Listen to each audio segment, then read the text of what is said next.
Well, good morning, afternoon, whatever time it is for you. It's Dr. Bruce, and it's tip 19. Happy to see you here. My topic today is where, in my opinion, this is where the rubber meets the road. We've talked about how getting your mind in place, getting your vision in place, getting your goals and everything in place so you know what you're doing. Now we're going to begin the process of processing a patient. And we're not giving you techniques today. We're going to talk about something very, very important, and that's communication. Because communication is actually what bridges the gap of everything that's in place. So information can be changed through a process of communication. Now, this is a formula. This is called affinity. Affinity means how you feel about something. You can have good affinity. You can like it. You can have bad affinity. You don't have to like it. This is C, communication. And this is R, this is reality.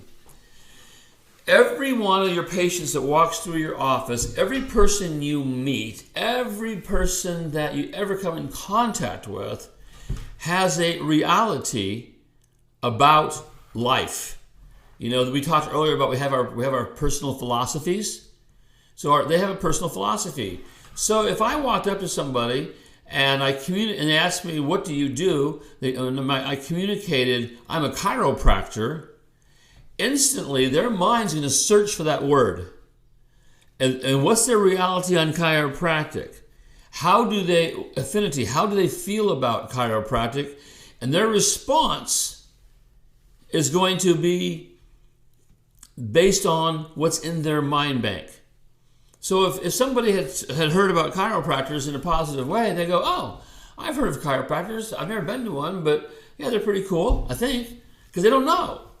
Or if they kind of go, oh my God, one of those, then maybe they've heard some rhetoric about somebody's Aunt Martha's brothers, sisters, left cousins on the south side who went to a chiropractor and it killed them. I love those stories because they're always hearsay stories, aren't they?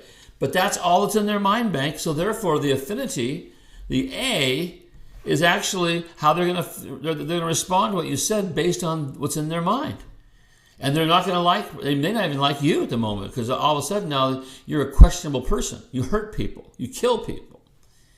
But what if you actually had that situation and then you communicated to that person, hey, I understand why you would feel that way, but let me ask you a question. Do you know this person? Do you actually know that a chiropractor killed him? And they'll go, well, no. Because you know what? That's not really true. Actually, chiropractors help people. They don't hurt people. And especially in my situation, in my office, we help people. And I might tell them about chiropractic.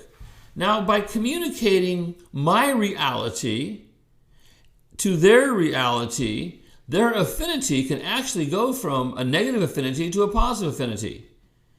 They can actually start going, oh, well, that seems different. So you change their affinity and their reality through communication, which equals understanding. Make sense? So most people who are ever disrespectful to you, that'll say things like, oh, I believe in you chiropractors, you're really good for snapping the back, or whatever, just understand. Just love them anyway and realize that's just their reality. They don't know any difference. No one's taken the time to ever communicate that. But any reality can be changed through good, honest communication. And it goes something like this. So you have an intention. You have an idea in your mind that you want to deliver.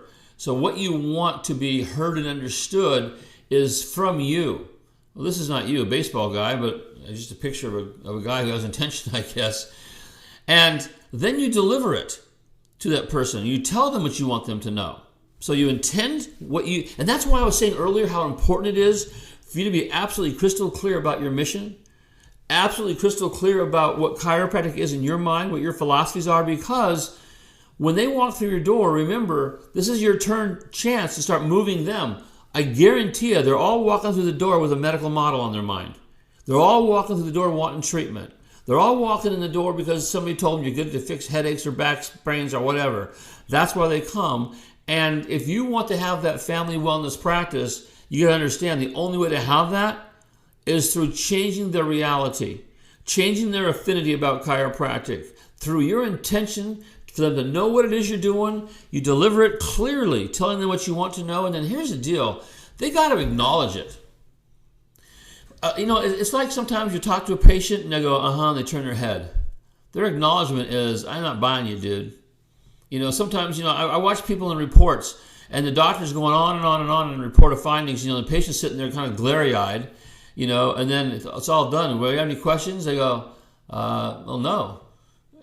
Do I have to come back? I mean, they just shut down. And sometimes, in fact, the other day, I was talking to a client, and he was telling me that he came in and gave a report of findings, and the patient said they would think about it. And then he let him go, which to me, that's a terrible thing. If someone says, let me think about it, my first question is this: specifically, what do you need to think about? And the reason why I'm asking you that is because most likely you're not going to get the information that you really need if you're just thinking about it. I can help you and I can answer your questions. But I certainly can't. If you go think about it, you don't really have the information, I don't believe, to really think strongly in an affirmative way. Anyway, this patient went off and they allowed him to go and think about it. And all of a sudden they came back and she was in the adjusting room. And he adjusted her, and then she left, and she came back the next day, she adjusted her again, and he asked me, he says, what do I do with this patient? And I go, well, what do you mean what do you do with him? Well, I gave her a report the other day, and she never said yes or no, and she just showed up for treatment. And unfortunately, he was just doing it. That's just bad procedures. He was afraid. The acknowledgement was she was there, but they didn't have an agreement. And so sometimes we don't communicate enough with patients. We're afraid to say things to them like we can't say it. You can say whatever you want to. You got to have total acknowledgement that they understand. When you tell the chiropractor, and that's why I disagree a lot with people trying to turn their patients into philosophical chiropractors. I really have found that you drip a little information on people and they'll start assimilating it slowly. But when you get a new patient, you start telling the chiropractic story, the Harvey Little story, anti-medicine stuff, just kind of like vomit on them with all the information. They don't get it. They don't hear it. It's overwhelm. And that is why through my process of learning how to practice this communication right here I'm talking about, this was my tipping point. When I started realizing to really start communicating with people, start asking questions and understanding things, that's when things changed for me. So, get your communication up with your patients. Tell them what you want them to know. If they don't know, ask them questions, and make sure they really want to do it, because they know when they understand. And that's what we want to do. We want to make sure that our patients understand what chiropractic is. So, communicate clearly, precisely, and your practice will change. I'll see you on the next video.